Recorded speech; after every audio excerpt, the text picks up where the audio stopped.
நான் சொல்லுவதை நம்புங்கள். தெய்வமே, நீ சொல்லுவதை நம்புவதே ஒவ்வொரு விசுவாசியின் உண்மையான வாழ்வு. விசுவாசியின் வாழ்வு ஆசீர்வதிக்கப்படுவது அவர் ஆண்டோர் மேல் கொண்டிருக்க ரசிக்க முடியாத நம்பிக்கையிலே தான். அந்த விசுவாசம் தான் ஒவ்வொருவரையும் ஆண்டவரிடத்திலே இருக்கிறது. வாழ்வில் சந்திக்கும் எவ்வித சோதனை வேதனைகளிலே உமக்குள் மிக உறுதியாய் எங்களை வைத்திருக்கிறது. ஆண்டவரே, நீ சொன்னதை தொழுகை கூட தலைவன் நம்பினான், கீழ்ப்படிந்தான். மகளுக்கு சுகம் கிடைத்தது.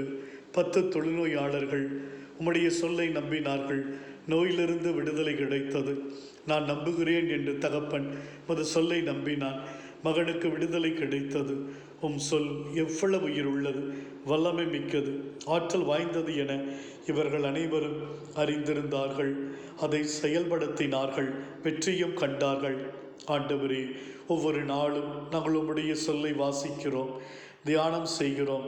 ஆனால் அந்த சொல்லை முழுமையாக நம்பி வாழக்கூடிய மனதை எங்களுக்கு தந்தருளும். பல நேரங்களில் சோர்ந்து போகிறோம். வாழ்வில் சந்திக்க பிரச்சனைகள், நெருக்கடிகள், நோய்களிலே மது பலமுள்ள இறை வார்த்தை எங்களுக்கு நம்பிக்கையும் பலத்தையும் கொடுக்கிறது. உடைய சொல்லை நம்பும் பொழுது வாழ்வில் புது ஆசீரை நாங்கள் பெற்றுக்கொள்கிறோம். உடைய வார்த்தையை நம்பி வாழ வரம் தாரும். ஆமேன்.